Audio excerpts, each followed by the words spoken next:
Hey, this is Wayne with Diggin' Diesel. I wanted to talk today a little bit about real-world miles per gallon. The truck that I have, it's a 2020 5th gen Ram 3500. It has the high output Cummins and the Ison 6-speed transmission. I just recently got back from a family vacation. We went just shy of 4,000 miles from North Texas up to northwestern Montana, went to Glacier Park, Yellowstone, and a couple of other stops along the way. As far as what we were towing, it was our 44-foot, 16,500 pound fifth wheel. So realistically, it's a big wind sail, but well within the capabilities of this truck. It's rated right around 30,000 pounds as far as the tow capacity goes. Another video I have, I get into the numbers a little bit and discuss where that weight can be towed: bumper, fifth wheel, gooseneck, that sort of thing. As far as the miles per gallon go, I got into kind of some of the basics really. How many miles I went on the tank, what the computer read as far as the miles per gallon, and then the hand calculation as far as what the real miles per gallon were. I think in total we had 22 total fill-ups in that 4,000 mile.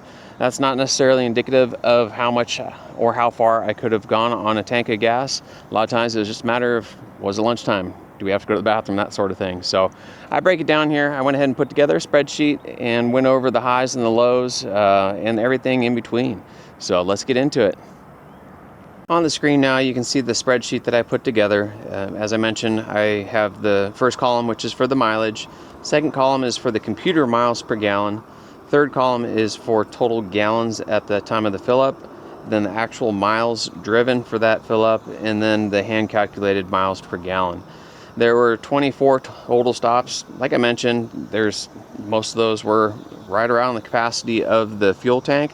Some of them were just, hey, it's lunchtime, got to use the bathroom, that sort of thing. So as you can see here, it ranges all over the place. I'll get into the highs and the lows, but all of it was with the trailer connected. There were only 3 stops there where I was unloaded. 2 of them were completely unloaded right there in the middle, and that was to disconnect, go into Glacier Park, and then back, which was roughly 240 miles if I'm not mistaken.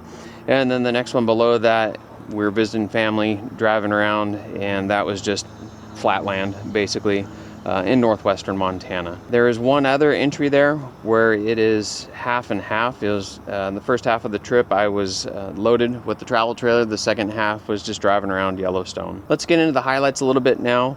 I also wanted to mention the DEF usage. That was a little bit challenging to calculate that. There was only one leg of the trip where I was in Colorado to Buc-ee's, and they had a bulk DEF dispenser there where I was able to get an accurate total as far as how many miles were driven and how much DEF I had used. And when that was broken down, it came out to 182.54 miles per gallon of DEF.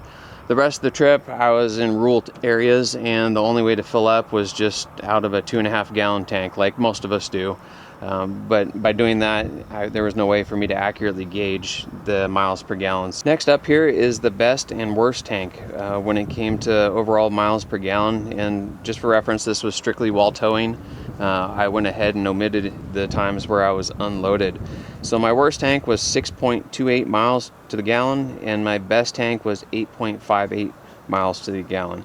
That worst tank was the second one out of the gate. So North Texas, driving really through kind of small towns. So you're doing 75 miles an hour with the travel trailer, and about every 30 miles, 20 miles, something like that, you run into a small town. So you're decelerating real quick. You're going at a snail's pace through the town for about 1.5 miles, stoplights, stop signs, that sort of thing.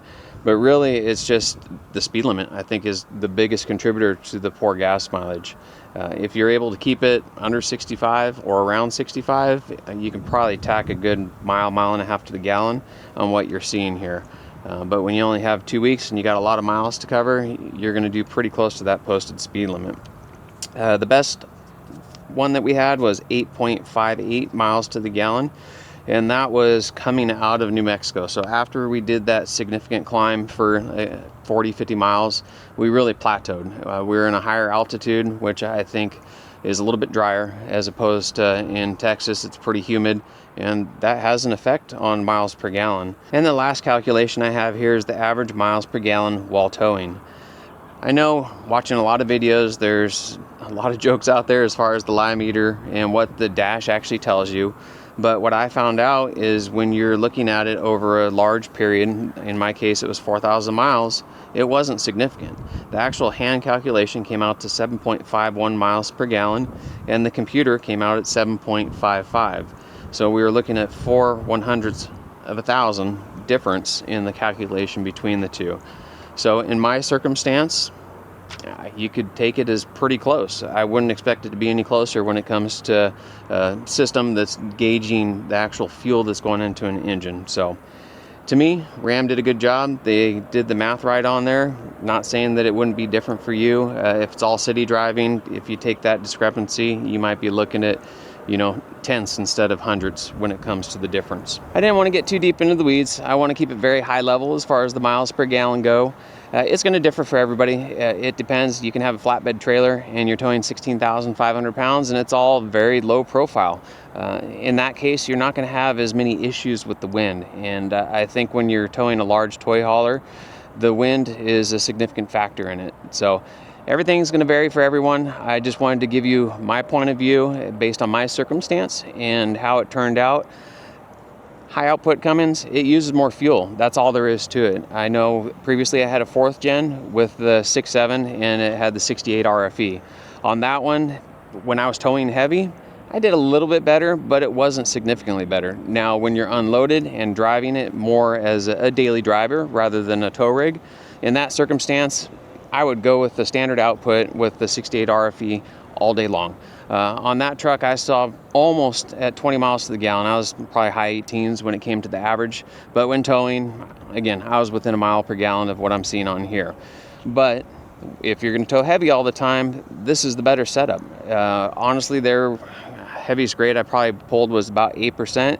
It was able to maintain the speed limit. There was plenty of throttle, and I didn't have any concerns. I also want to mention the truck, it ran flawlessly. There were no issues. The only thing that really came up was after we got home, I disconnected the trailer. I was going to go to the gas station to go ahead and get that last fill up. That way I can get the last mile per gallon calculation. And halfway there, I got a check engine light. It was a P202E, which is for the DEF injector. Ended up resetting the light, didn't come back on. So I don't think there's a real issue there. I recall one other time, probably about 20,000 miles ago, I got that same check engine light and it cleared itself at that time. This go around, I just wanted to make sure that it was not going to be a long-term issue, but I've put another probably 25, 30 miles and it has not come back on. So time will tell with that, but beyond that, I was super pleased. No complaints. If you want to find out a little bit more, I have another video I'm going to post as far as, is this thing the ultimate tow rig? I'll give you the pros, the cons, what I like, what I don't like, and what you should look for.